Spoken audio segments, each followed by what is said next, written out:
Vamos então continuar aqui. Nós estamos no 10º capítulo. Nós estamos vendo Saulo se dirigindo a Damasco numa introspecção, lembrando da infância, da mocidade, lembrando de Abigail, lembrando principalmente da paz de Estevão.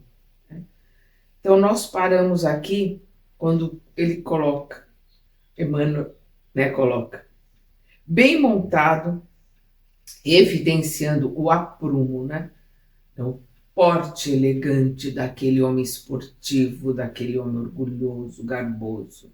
Então, o aprumo de um homem habituado aos prazeres do esporte, Saulo ia à frente em atitude dominadora. Em dado instante, todavia, quando o mal despertara das angustiosas cogitações, que ele estava ali naquela introspecção, ele não quis comer nada, sente-se envolvido por luzes diferentes da tonalidade solar. Tem a impressão de que o ar se fende, se abre como uma cortina, sob pressão invisível e poderosa. Intimamente, considera-se presa de inesperada vertigem após o esforço mental persistente e doloroso. Quer voltar-se, pedir o socorro dos companheiros, mas não os vê, apesar da possibilidade de suplicar o auxílio. Jacó, Demétrio, socorram-me, grita desesperadamente. Mas a confusão dos sentidos lhe tira a noção do equilíbrio e tomba do animal ao desamparo sobre a areia ardente. A visão, no entanto, parece dilatar-se ao infinito. Então, a gente está vendo ali, ele está surtando, ele vê uma luz, ele sente uma vertigem, ele cai. Alguns dizem que não poderia ser um cavalo, teria que ser um camelo. Aqui nós estamos vendo, que Emmanuel coloca como cavalo. Não importa, ele caiu, literalmente, ele caiu do cavalo. E nós vamos aqui ver que não é só essa a simbologia dessa entrada de Damasco, porque nós vamos ver André Luiz também colocar o portal, a entrada da porta, que é umbral. Umbral é aquela parte da porta que você não está dentro e não está fora, Você está em cima do umbral da porta. Metaforicamente, o André Luiz vai chamar as partes, as divisões do plano espiritual depois do desencarne de umbral. E nós estamos vendo aqui as portas de Damasco, Saulo também num certo umbral da porta ali, porque nós vamos ver que existe uma divisão de águas, uma virada de chave. Antes, o Saulo antes das portas de Damasco e o Saulo depois. Então, Emmanuel mostra aqui esse homem garboso, aprumado ali, caminhando no deserto. E agora com esta visão, olha só. A visão, no entanto, parece dilatar-se ao infinito. Ele tem ali uma emancipação da alma. Ele não está vendo mais com os olhos físicos, ele está vendo, Emmanuel está subentendendo que ele está vendo aqui com os olhos da alma. Outra luz lhe banha os olhos deslumbrados, ou seja, é a luz, ele está vendo com a alma, ele está ali vendo de uma outra forma completamente diferente. E no caminho que a atmosfera rasgada lhe desvenda, vê surgir a figura de um homem de majestática beleza, dando-lhe a impressão de que descia do céu ao seu encontro. Sua túnica era feita de pontos luminosos.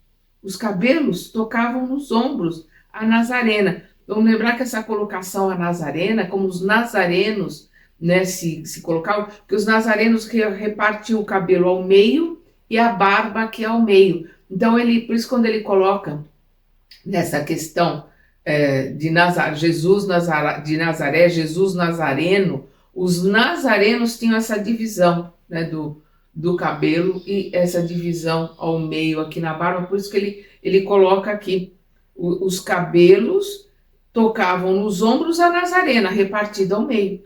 Os olhos magnéticos, emanados de simpatia e de amor, iluminando a fisionomia grave e terna, onde pairava uma divina tristeza.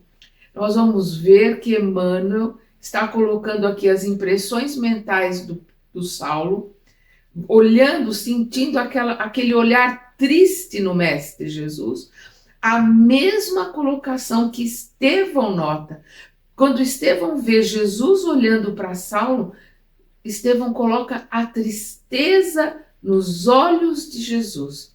E aí Estevão percebe que aquela tristeza é por aquele discípulo amado que havia caído. E aqui Saulo está sentindo, está vendo que essa tristeza no olhar de Jesus era para com ele, para com a atitude dele, para como ele estava agindo. O doutor de Tarso contemplava-o com espanto profundo. E foi quando, em uma inflexão de voz inesquecível, num tom de voz inesquecível, o desconhecido se fez ouvir. Saulo, Saulo, por que me persegues? O moço tarsense não sabia que estava instintivamente de joelhos. É muito interessante essa força, essa energia de Jesus, porque Saulo caiu de joelhos, foi instintivo, ele não percebeu, foi perceber depois. Nós vamos ver isso também com o nosso querido Emmanuel, quando, como Públio Lentulus, no livro Há 2000 anos, quando Jesus se aproxima dele, senador, o que queres de mim? Sem perceber, Públio Lentulus está de joelhos. Ele cai de joelhos sem perceber. Ele vai perceber depois que ele está de joelhos. Essa inflexão do joelho, esse cair de joelhos é instintivo pela energia, pela força moral da energia do espírito que se aproxima ali, que é o espírito de Jesus. Então, o moço tarsense não sabia que estava instintivamente de joelhos. Sem poder definir o que se passava, comprimiu o coração em uma atitude desesperada. Incoercível sentimento, um sentimento que não se tem como reprimir. Né? Não tem como reprimir o sentimento. Incoercível sentimento de veneração apossou-se inteiramente dele. Por isso que ele está de joelhos. Porque é um sentimento que ele não sabia explicar. Né? De veneração. O que significava aquilo? Ele pensando com ele mesmo. O que significava aquilo? De quem o vulto divino que entrevia no painel do firmamento aberto e cuja presença lhe inundava o coração precípite, né, rápido, de emoções desconhecidas, né, de quem é esse vulto divino que fazia o coração acelerar? Ele está ali de joelhos, né, e que com emoções que ele não sabia expressar, não sabia definir. Enquanto os companheiros cercavam o jovem genuflexo, né, ali ajoelhado, sem nada ouvirem nem verem, não obstante haverem percebido a princípio uma grande luz no alto. Eles não estão ouvindo nada, a não ser Saulo. Mas eles viram uma luz muito grande no alto e depois também não viram mais nada. Cada um com a sua capacidade, né, de ver e ouvir. E aí nós vamos lembrar Jesus, que ele falava para aqueles que tinham olhos de ver e ouvidos de ouvir. Cada um na sua época, cada um no seu degrau, cada um no seu aprendizado. Então aqui, não obstante haverem percebido a princípio uma grande luz no alto, Saulo interrogava em voz trêmula e receosa: quem sois vós, Senhor? Aureolado de uma luz balsâmica e num tom de inconcebível doçura, o Senhor respondeu: eu sou Jesus. E aqui muda tudo. Aqui nós temos a virada de chave. Aí muitas pessoas dizem, mas também Jesus apareceu para ele, quem não iria mudar? Jesus apareceu para Públio Lento. Ele mudou? Infelizmente não. O próprio Emmanuel fala de Públio Lento em terceira pessoa. Aquele senador orgulhoso, vaidoso, prepotente, ele mudou? Ele chega em casa depois do encontro com Jesus, a filha está curada. Ele acha que é coincidência. Então, é uma questão de estar preparado, porque Jesus coloca para Públio Lento, podeis mudar agora, aceitar a transformação e se modificar agora, como podeis levar séculos.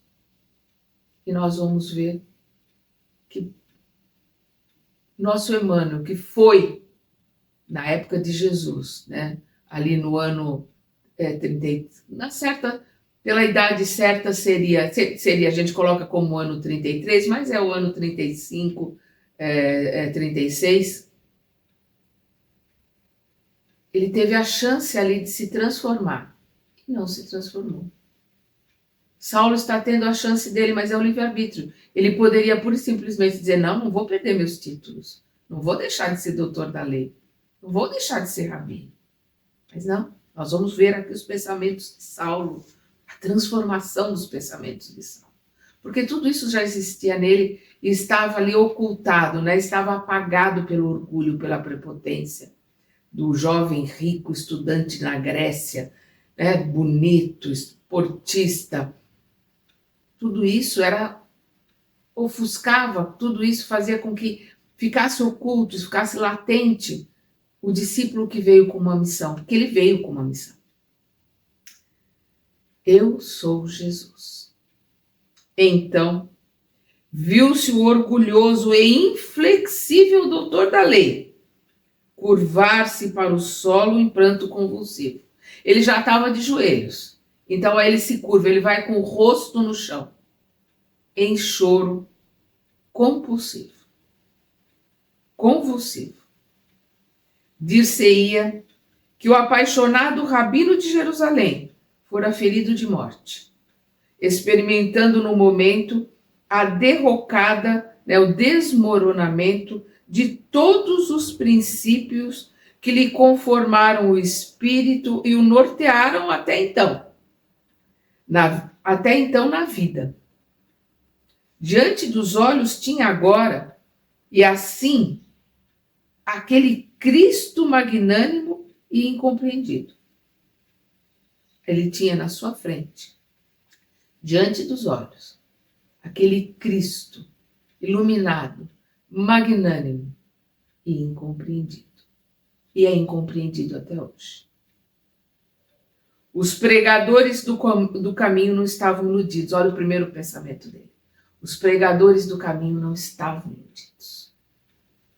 A palavra de Estevão era verdade pura. Nossa, como esse pensamento deve ter cravado, né, o espinho na carne para ele. Um punhal nele. A palavra de Estevão era verdade pura. A crença de Abigail era a senda real, era o caminho real. A crença de Abigail era o caminho real, verdadeiro. Aquele era o Messias. Era verdadeiramente o Messias. E aí ele compreende, como Estevão compreendeu rapidamente, sem nenhum atropelo, né? Lembrando principalmente Isaías 53, que aquele era o Messias sofredor. Aquele era o Messias. A história maravilhosa da sua ressurreição não era um recurso lendário para fortificar as energias do povo. Não era um recurso, não era uma fantasia para iludir os ignorantes como ele achava. Sim, ele, Saulo, via-o ali no esplendor de suas glórias divinas, completamente iluminado. As suas vestes eram pontos de luz. E que amor deveria animar-lhe o coração cheio de augusta misericórdia, cheio de divina misericórdia, para vir encontrá-lo nas estradas desertas. A ele, Saulo, que se arvorara em perseguidor implacável dos discípulos mais fiéis. Que misericórdia, que amor, que tamanha misericórdia mesmo, porque é muito mais do que benevolência, do que indulgência, é misericórdia. Ele estar ali se apresentando a Saulo, que era o verdugo dos seus seguidores mais fiéis. Vamos lembrar, ele mandou apedrejar Estevão, ele prendeu Simão Pedro, João, Filipe. Só não prendeu Tiago porque Tiago estava lá de joelhos lendo a Torá. Tiago menor, né? Então, nós estamos vendo aqui, ele colocando tamanha misericórdia, né? E que amor deveria animar-lhe o coração cheio de divina misericórdia, para vir encontrá-lo nas estradas desertas. A ele, Saulo, que se arvorara em perseguidor implacável dos discípulos mais fiéis. Na expressão de sinceridade de sua alma ardente, considerou tudo isso na fugacidade de um minuto. Tudo que nós estamos colocando aqui, que nós já levamos aqui mais de 15 minutos, o Emmanuel coloca que isso tudo veio na mente de Saulo em menos de um minuto. Experimentou invencível vergonha do seu passado cruel. Ele teve vergonha dele, vergonha do que ele fez. E o que é mais interessante, o que me marcou, a primeira vez que eu li Paulo Estevão, o que mais me marcou foi essa passagem. Porque qualquer um fala, Senhor, né? Como eu sou pecador, Senhor, eu apedrejei Estevão, Senhor, eu estava... Que homem horrível, que verdugo, que réprobo, Não. Saulo olhou para os seus defeitos, olhou para o seu passado, se postou ali no agora e começou a montar o novo homem. Ele ali praticamente ele rasga todo ali o contato com o homem velho. Como Jesus, como Jesus coloca que para se encontrar, né, para se entrar no reino dos céus, precisa se nascer de novo. Essa passagem da entrada de Damasco, ela é o rasgar das vestes do homem velho, é um parto a fórceps ali doloroso do Saulo, começando o nascimento do homem novo. Experimentou invencível vergonha do seu passado cruel. Uma torrente de lágrimas impetuosas lavava-lhe o coração. Dos olhos já não cabia mais sair tanta água, mas agora as lágrimas estavam ali lavando-lhe o coração. Vamos lembrar que era um coração endurecido. E essas lágrimas é que vão começar a modificar esse coração. Quis falar, penitenciar-se. É aquilo que eu falei, que é o que... Primeira coisa que qualquer um de nós faria, não que nós, aí eu falo por mim, né? Não tenho a menor possibilidade de se colocar numa posição de alguém como Saulo, não. Mas o que qualquer um faria ali seria, né, se penitenciar, né, se colocar ali numa situação, né, olha, Senhor, o que eu fiz. Aí ele coloca aqui, quis falar, penitenciar-se, clamar suas infindas desilusões, protestar fidelidade e dedicação ao Messias de Nazaré. Ou seja, colocar ali, né, a sua fidelidade, a sua fé, né? Fé é ali junto com fidelidade, a sua fé, sua fidelidade e dedicação ao Messias de Nazaré. Mas a contrição sincera, o que é isto? O arrependimento sincero do espírito espírito arrependido. Por isso que Emmanuel usa a palavra contrição. Mas a contrição sincera do espírito arrependido e dilacerado embargava-lhe a voz. Como a gente estava colocando aqui, né? Ele estava dilacerado, ele rasgou ali o homem velho de cima a baixo, estava fazendo o próprio parto para começar a nascer o homem novo. Foi quando notou que Jesus se aproximava e, contemplando-o carinhosamente, o mestre tocou-lhe os ombros com ternura, dizendo com inflexão paternal, num tom paternal, né, numa amorosidade: não recalcitres contra os aguilhões. Recalcitrar é revoltar, né? Os aguilhões é aquilo que fere. Mas isso quer dizer, é uma expressão idiomática judaica, né? Não ir contra, né? Não lutar contra o poder maior. É uma expressão idiomática. Como é uma expressão idiomática que as pessoas traduzem, também não percebem, não entendem que é uma expressão idiomática, é o Ben-Hadad. Até hoje, quem for para Israel vai ouvir Ben-Hadad, porque Ben-Hadad é filho de Adão, ou seja, é o filho do homem, é o cara, a pessoa. Então nós vamos ver muitas dessas expressões judaicas, né, que são traduzidas e às vezes não tem o espírito da letra, né, que é uma forma de expressão. E aqui é uma forma de expressão também, que, né, não recalcitres contra os aguilhões, não lute contra o poder maior. Essa é a simbologia dessa expressão, que é uma expressão idiomática. Saulo compreendeu. Desde o primeiro encontro com Estevão, forças profundas o compeliam a cada momento e em qualquer parte a meditação dos novos ensinamentos. Vamos lembrar que ele reconhecia a paz de Estevão. Ele reconhecia aquele sentimento que existia em Estevão. Por que ele reconhecia? Porque ele já teve. A gente não reconhece algo que não conhece. Como é que eu vou ver alguma coisa que eu não conheço? Se eu não conheço, eu não consigo ver no outro. Se ele via em Estevão, é porque ele conhecia. Ele não tinha. Ele queria voltar a ter. Por isso ele reconhecia. Desde o primeiro encontro com Estevão, forças profundas o compeliam a cada momento, e em qualquer parte, a meditação dos novos ensinamentos. O Cristo chamara-o por todos os meios e de todos os modos. Foi com Estevão, foi com Simão Pedro, pois foi com Abigail. De todos os modos, o Cristo estava chamando, estava sacudindo para ele acordar. Ele não acordou, teve que vir o Cristo em pessoa, ali se mostrar para ele, para que ele acordasse.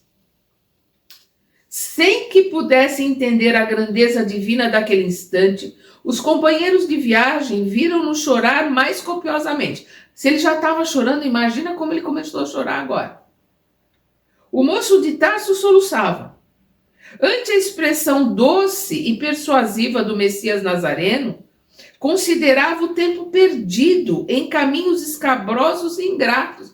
Ali ele percebe o tempo que ele perdeu, as bobagens que ele fez, o quanto ele foi perverso. Essa introspecção que ele faz aqui perante ele mesmo e o que ele fez, com certeza todos nós faremos no nosso desencarne. Depois do desencarne, a hora que estivermos plenos, né, com consciência, quando estivermos plenos de nós mesmos, nós vamos cair como o filho pródigo, né? Aquele filho que dilapidou tudo que o pai deu, prodigalizou, né? Dilapidou tudo que o pai deu para ele. Quando o filho pródigo cai em si. Nós também, como filhos pródigos, porque dilapidamos tudo que Deus nos colocou, nos emprestou, o corpo, a vida, tudo que nós temos é um empréstimo de Deus. Quando a gente estiver do outro lado cônscios de tudo isso, nós vamos cair em nós mesmos, né? E vamos ver o quanto nós perdemos tempo. Ele aqui está vendo encarnado. Essa é a grande diferença, com a possibilidade de mudar tudo. E começar do zero e fazer tudo de novo. A cada dia que renasce, nós estamos reencarnando na Terra. que nós vamos para o plano espiritual em desdobramento. A cada dia que nasce, nós estamos renascendo para a vida, como se fosse uma nova encarnação. Por quê? Porque cada dia que nasce, nós renascemos para começarmos tudo do zero e fazermos tudo diferente, se assim quisermos, para o bem ou para o mal. A escolha é nossa. Doravante, dali para frente, necessitava reformar o patrimônio dos pensamentos mais íntimos. A visão de Jesus ressuscitado aos seus olhos mortais renovava-lhe integralmente as concepções religiosas, porque Jesus provou para os discípulos que a morte não existe, a hora que ele se materializa, é chamado como ressurreição, mas ele não leva o corpo, ele se materializa, é o espírito que se materializa. Ali, ele vendo Jesus materializado, ele viu que a morte não existe. A mesma força que os discípulos adquiriram quando Jesus esteve entre eles materializado, essa mesma força Saulo está adquirindo aqui. A visão de Jesus ressuscitado aos seus olhos mortais renovava-lhe integralmente as concepções religiosas. Certo, o Salvador apiedara-se do seu coração leal e sincero, porque sim, ele era leal, fiel à Torá, à lei, a lei mosaica, a lei com L maiúsculo, que é a Torá, fiel aos ensinamentos de Moisés. Ele não só falava como os outros fariseus, ele cumpria aquilo que os ensinamentos mandavam, essa é a grande diferença. Então, certo, o Salvador apiedara-se do seu coração leal e sincero, consagrado ao serviço da lei, e descera da sua glória, estendendo-lhe as mãos divinas. Ele, Saulo, era a ovelha perdida no resvaladouro das teorias escaldantes e destruidoras. Era ele, a ovelha perdida, que Jesus vinha buscar, como Jesus colocava nos seus ensinamentos e como ele ouviu de Saulo, ele ouviu de Estevão.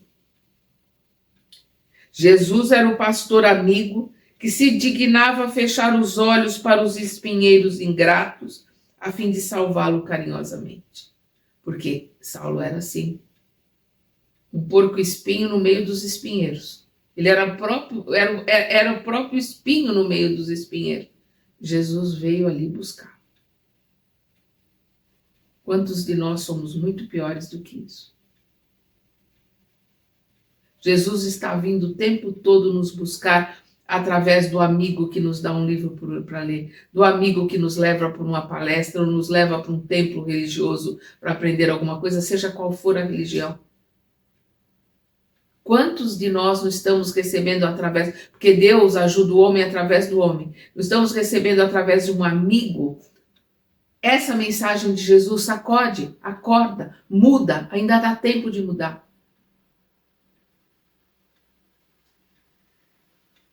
Jesus era o pastor amigo que se dignava fechar os olhos para os espinheiros ingratos, a fim de salvá-lo carinhosamente. Num ápice, o jovem rabino considerou a extensão daquele gesto de amor. As lágrimas brotaram-lhe do coração amargurado, como a linfa pura, como a água pura de uma fonte desconhecida. Então, as lágrimas brotaram-lhe do coração, como a água pura de uma fonte desconhecida. De uma poesia, Emmanuel, às vezes de uma poesia maravilhosa.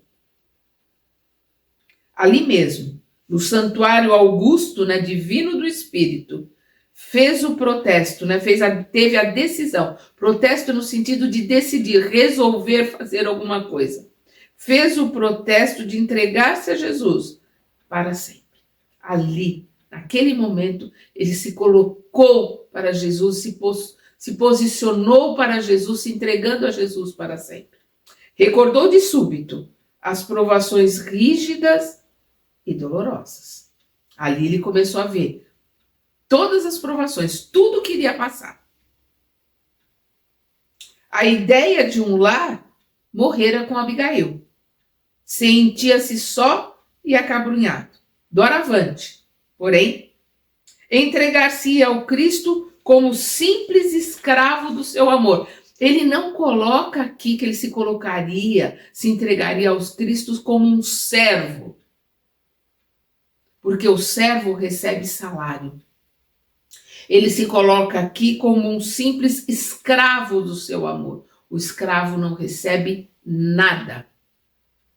O escravo está à mercê do Senhor e o Senhor tem poderes de vida e morte sobre o escravo, e o escravo não ganha nada, não tem direito nem à própria vida.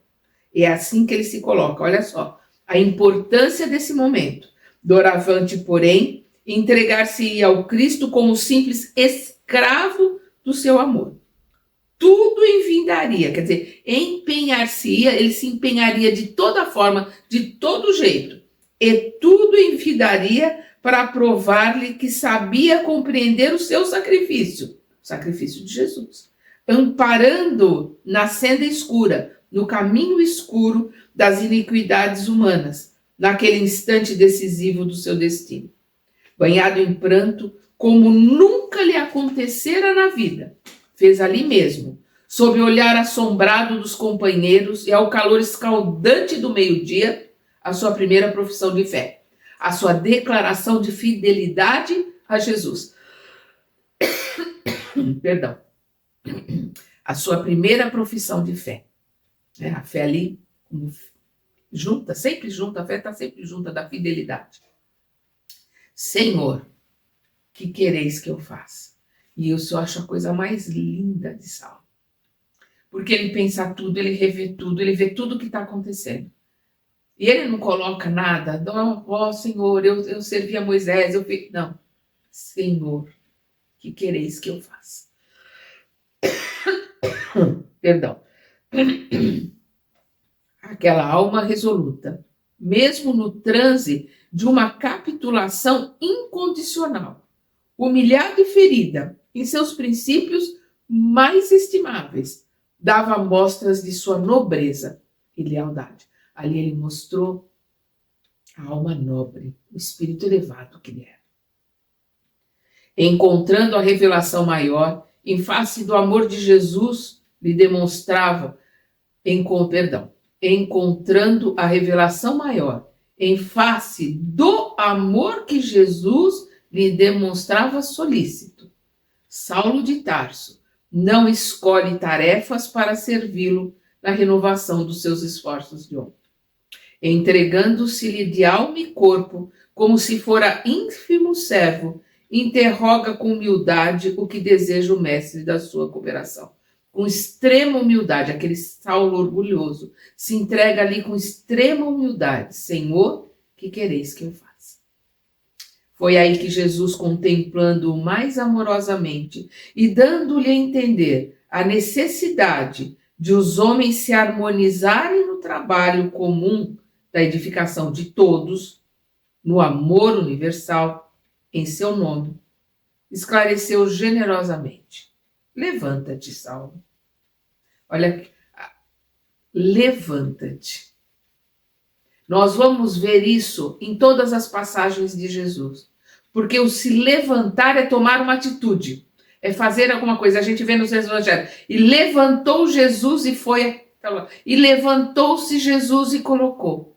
Como nós vemos, e assentou-se Jesus para falar aos discípulos. Por que assentou-se? Porque ele se abaixa, ele se coloca ali numa posição para que aquelas crianças, né? Porque os homens ali, né, de Cesareia, de Cafarnaum, né? Aqueles homens ali em volta do lago de Genezaré, né, do mar da Galileia, que é o lago Tiberíades, chamado Mar da Galileia. Ele se abaixava, ele sentava para poder se fazer entender, para se comunicar. Então aqui quando ele fala, levanta-te, Saulo, é sentado, chorando ali, ninguém faz nada, não vai resolver nada. Levanta, toma uma atitude, começa, né? Sacode a poeira, deixa o que passou, passou, começa de novo. Por isso que esse levanta-te é tão impositivo, fundamental, é um exemplo para todos nós. A gente chorando, se amargurando, se vitimizando, não vai fazer nada, só vai piorar as coisas. levantando e tomando uma atitude, é que nós vamos realizar alguma coisa. Levanta-te, Saulo, entra na cidade e lá te será dito o que te convém fazer. Jesus não coloca para ele, faz isso, faz aquilo. Não, levanta, toma uma atitude, se recompõe, entra na cidade, vai buscar o teu caminho e o que fazer, como fazer, junto aos homens, junto aos prepostos, junto àqueles que Jesus já estava intuindo. Essa é a colocação, porque nós crescemos em grupo, aprendemos em grupo, estudamos em grupo, por isso que estamos aqui em grupo, embora virtualmente, mas estamos em grupo estudando. Então, o moço tarcense não mais percebeu o vulto amorável, guardando a impressão de estar mergulhado no mar de sombras. Ele está cego. Prosternado, curvado, continuava chorando. Ali, ajoelhado no chão, ele continuava chorando. Causando piedade aos companheiros. Imagina aquele homem prepotente, causando piedade àqueles romanos que estavam acompanhando ele. Romanos não, eram judeus, mas aqueles homens que estavam ali como servos daquele fariseu, daquele rabino. Eles estavam tão consternados, a ponto de se apiedarem dele, causando piedade aos companheiros. Esfregou os olhos, como se desejasse rasgar o véu que lhe obscurecia a vista, mas só conseguia tatear no seio das trevas densas. Aos poucos, começou a perceber a presença dos amigos, que pareciam comentar a situação. E aí nós vemos aqui um falando, afinal, Jacó, dizia um deles, evidenciando grande preocupação, que faremos agora? O outro, acho bom, respondia o interpelado, o Jacó, enviarmos Jonas a Damasco, requisitando providências imediatas. Mas que teria passado? Perguntava o velho respeitável que respondia por Jonas. Aí Jonas coloca, mas o que teria passado? Não sei bem, esclarecia Jacó impressionado. A princípio, notei imensa luz nos céus. Eles viram a luz, Notei imensa luz nos céus e logo em seguida ouvi que ele pedia socorro. Vamos lembrar que ele chama, Jacó, Demétrio, Jonas. Ele pede socorro, Se eu não me engano, é Demétrio, Eu só preciso, mas eu acho que é Jacó, Demétrio, socorram-me, Ele grita, Saulo grita.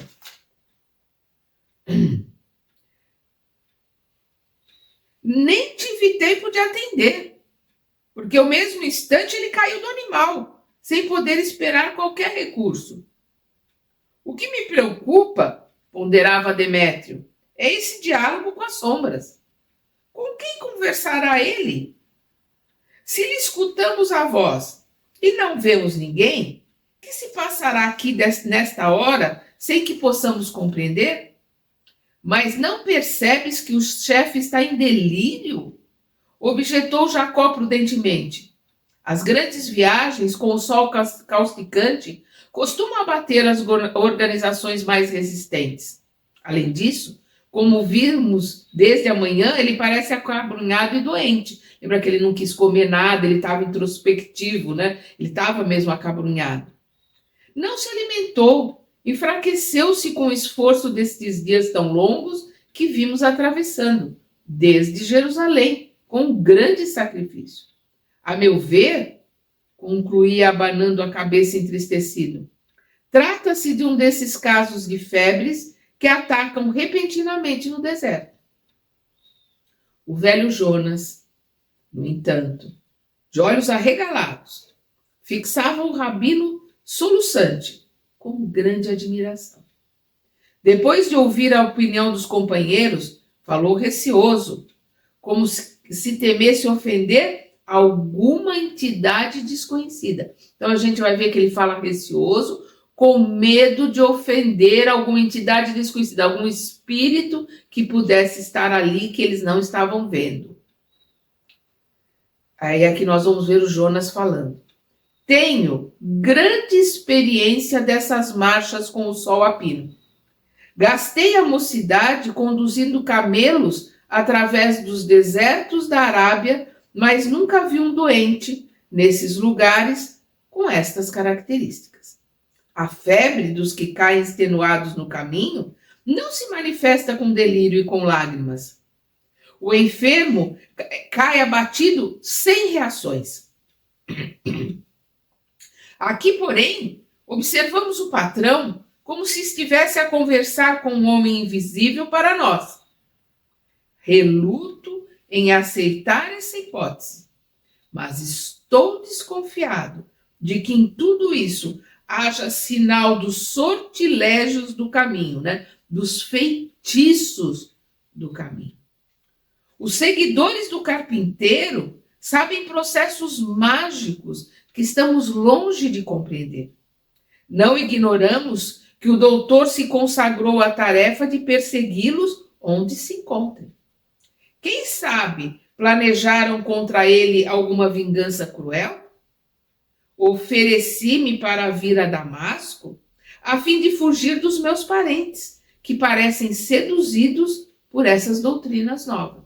Então ele já conhecia os homens do caminho, já conhecia o Jonas, a doutrina, veio para Damasco porque queria fugir de casa, queria se afastar dos parentes que estavam falando daquela doutrina nova. Onde já se viu, continua o Jonas, né? Onde já se viu curar a cegueira de alguém com a simples imposição das mãos? Entretanto, meu irmão curou-se com o famoso Simão Pedro. Só a feitiçaria, a meu ver, esclarecerá essas coisas. Vendo tantos fatos misteriosos em minha própria casa, tive medo de Satanás e fugi.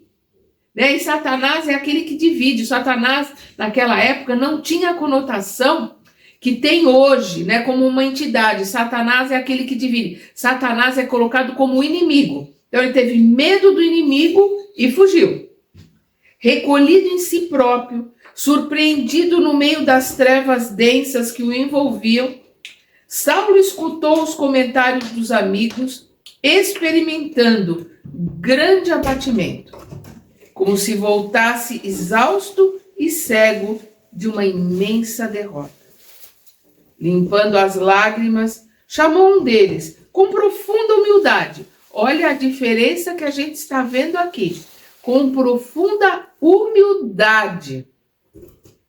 Acudiram todos solicitamente. O que aconteceu? Perguntou Jacó, preocupado e ansioso. Estamos aflitos por vossa causa. Estais doentes, Senhor? Providenciaremos o que julgardes necessário. Saulo fez um gesto triste e acrescentou: estou cego. Mas que foi? Perguntou o outro inquieto. Eu vi Jesus Nazareno, disse contrito, né? Arrependido, inteiramente modificado. Então nós já vemos um Saulo mais humilde, um Saulo arrependido, modificado. Jonas, lembram que Jonas colocou que ele fugiu da família, estava falando ali do sortilégio, né, da feitiçaria dos homens do caminho? Jonas fez um sinal significativo, como a afirmar aos companheiros que tinha razão, entreolhando-se todos muito admirados. Entenderam de modo instintivo que o jovem rabino se havia perturbado. Jacó, que era a pessoa de sua intimidade, tomou a iniciativa das primeiras providências e acentuou: Senhor, lamentamos vossa enfermidade. Precisamos resolver quanto ao destino da caravana. O doutor de Tarso, entretanto, revelando uma humildade que jamais o coadunara, com o seu feitio dominador, deixou cair uma lágrima e respondeu com profunda tristeza. Então, né, uma humildade que ele nunca teve, nunca existiu naquele homem dominador, orgulhoso, prepotente. Deixou cair uma lágrima e respondeu com profunda tristeza: Jacó, não te preocupes comigo. relativamente ao que me cumpre fazer, preciso chegar a Damasco sem demora. Quanto a vocês... E a voz reticenciosa quebrantara-se dolorosamente, como premida, imprimida, de grande angústia, para concluir em tom amargo: façam como quiserem, pois até agora vocês eram meus servos, mas de hora em diante eu também sou escravo, não mais me pertenço a mim mesmo. Então ele coloca de novo, ele não se coloca como servo, porque o servo recebe salário. Ele coloca como escravo. Eu também sou escravo, não mais me pertenço a mim mesmo.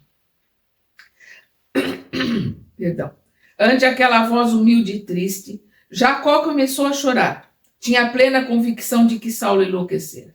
Chamou os 2 companheiros à parte e explicou: vocês voltarão para Jerusalém com a triste nova, enquanto me dirigirei à cidade próxima, porque Jacó era mais próximo, de Saulo. Então ele coloca aqui: vocês vão para Jerusalém e enquanto me dirigirei à cidade próxima, perdão, que era Damasco, com o doutor, a providenciar da melhor forma, levá-lo-ei aos seus amigos, aos amigos do doutor, os amigos de Saulo, e buscaremos o socorro de algum médico. Noto extremamente perturbado. O jovem rabino cientificou-se das deliberações quase sem surpresa.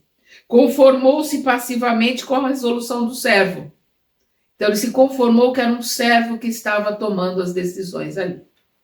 Naquela hora, submerso em trevas densas e profundas, tinha a imaginação repleta de conjecturas transcendentes, de suposições transcendentes. A cegueira súbita não o afligia. Essa cegueira praticamente só mostra a ele o quanto ele foi cego a vida toda. Então não era a cegueira que o afligia. A cegueira súbita não o afligia. Do âmbito daquela escuridão que lhe enchia os olhos da carne, parecia emergir o vulto radioso de Jesus aos seus olhos de espírito.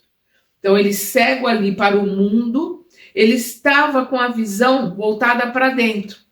Estava lembrando, relembrando, vendo interiormente, lembrando aquela visão magnífica do Mestre Jesus. Então, aquele momento de cegueira não deixa de ser uma metáfora, porque ele foi cego a vida toda. Então, ali ele estava reconhecidamente, literalmente cego, para poder olhar para dentro, se lembrando da figura de Jesus e começar a sua transformação. Começar a enxergar... começar a enxergar verdadeiramente as coisas como elas são. Que cego ele foi até ali. Era justo que cessassem as suas percepções visuais. Então está colocando ali como justo, como necessário. Era justo que cessassem as suas percepções visuais a fim de conservar para sempre a lembrança do glorioso minuto de sua transformação para uma vida sublime. Então ele coloca que era justo aquela cegueira, para que se marcasse ali para sempre a visão que ele teve do Mestre Jesus. Saulo recebeu as observações de Jacó com a humildade de uma criança, sem uma queixa, sem resistência. Ouvia o trotar da caravana que regressava. Então, eles voltaram, com os cavalos ou com os camelos, como alguns dizem, não importa, para Jerusalém.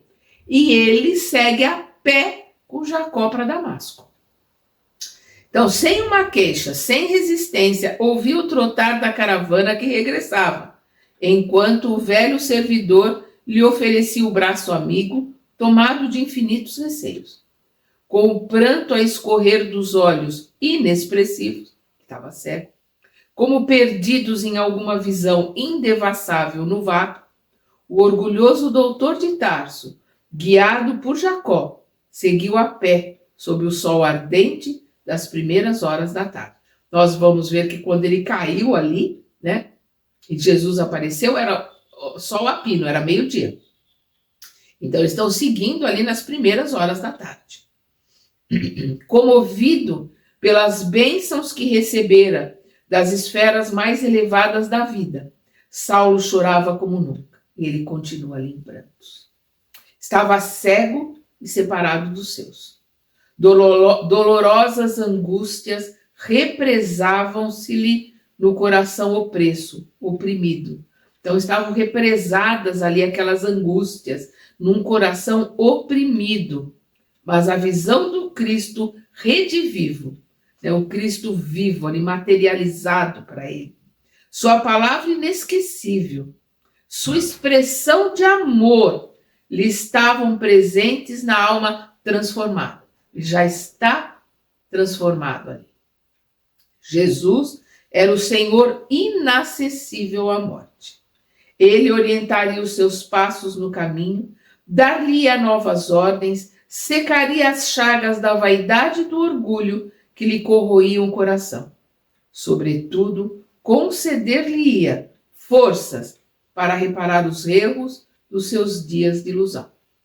Então aqui nós estamos vendo ele reflexivo, sabendo que ele ia conseguir forças nos ensinamentos, no amor de Jesus, para reparar. Então nós vimos o arrependimento, e qual é o próximo passo daquele que se levanta, que toma uma atitude no arrependimento? É reparar os erros que cometeu.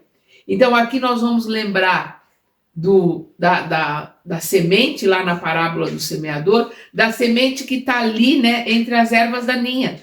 O Saulo era uma semente que estava entre as ervas daninhas, que estava entre os espinhos. Ele estava cercado de espinhos, ele era um espinho. E Jesus transporta essa semente para um solo fértil. E é isso que nós estamos vendo aqui, né? Essa semente vai ter um trabalho imenso, né, de se abrir, né, no solo, porque a semente ela tem que se rasgar, tem que se abrir dentro do solo e depois se buscar o sol, buscar a luz. E nós vamos ver que o sol está se rasgando aqui, como a semente que está começando ali no solo fértil, mas ainda está se rasgando, ainda é uma semente. Ainda tem um caminho muito longo para buscar a luz, e depois de buscar a luz, né, um caminho árduo para se transformar numa árvore, né, numa planta frondosa. Impressionado e triste, Jacó guiava o chefe amigo, perguntando a si próprio a razão daquele pranto incessante e silencioso. Envolvido na sombra da cegueira temporária, Saulo não percebeu que os mantos espessos do crepúsculo abraçavam a natureza. Ou seja, estava começando a anoitecer, já tinha passado ali 5, 6 horas, né? Nuvens escuras precipitavam a queda da noite, enquanto ventos sufocantes sopravam da imensa planície, aí ameaçando chuva. Dificilmente acompanhava as passadas de Jacó, porque Jacó está guiando ali, mas Jacó está acostumado com Saulo, né, um gigante. E Saulo está ali de sandálias, num chão que ele não podia ver, tropeçando nas pedras, machucando os pés, né, os tropeços ali sendo guiado por Jacó. E Jacó correndo, nós vamos ver aqui para fugir da chuva. Dificilmente acompanhava as passadas de Jacó, que desejava apressar a marcha, receoso da chuva.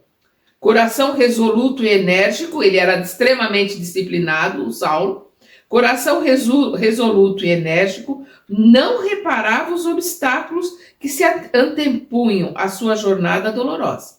Então ali, os obstáculos do chão que estavam ferindo os seus pés, naquela jornada dolorosa, já era o prenúncio, né, dos obstáculos que ele encontraria na frente, porque seria dali para frente, a gente vai ver, nós sabemos, uma jornada muito dolorosa da transformação, porque são 30 anos nessa transformação de Saulo para Paulo.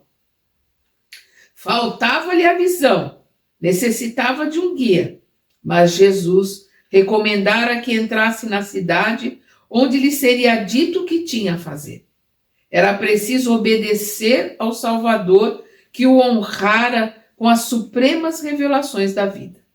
A passos indecisos, ferindo os pés em cada movimento inseguro, caminharia de qualquer modo para executar as ordens divinas. Isso ele faz nesse caminho, tropeçando, mas é uma metáfora do caminho que ele teria pela frente, porque ele iria resoluto, com disciplina, né? Se machucando, se ferindo, sendo apredejado. Nós vamos ver os caminhos dolorosos que ele tem pela frente. Era indispensável não observar as dificuldades, era imprescindível não esquecer os fins.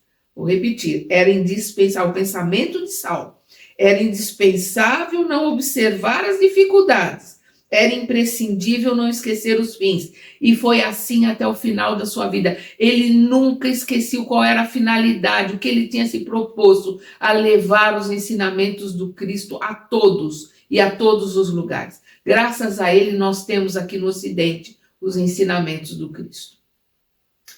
Que importava o olhar em trevas, o regresso da caravana a Jerusalém, a penosa caminhada a pé em demanda de Damasco, a falsa suposição dos companheiros a respeito da inovidável ocorrência, a perda dos títulos honoríficos, o repúdio dos sacerdotes e seus amigos, a incompreensão do mundo inteiro diante do fato culminante do seu destino. Ele estava ciente ali do que ele ia passar, né? Que importava o que os companheiros estavam pensando, o que eles iam levar de informação para Jerusalém, né? A perda dos títulos de rabino, de fariseu, de doutor da lei, né? O repúdio dos seus amigos, dos sacerdotes, que importava tudo aquilo, a incompreensão do mundo inteiro não importava para ele diante do fato culminante do seu destino, né? Do que reservava ali para ele, da vontade do Cristo, do que o Cristo reservava ali para ele, e ele estava se colocando ali como escravo do Cristo.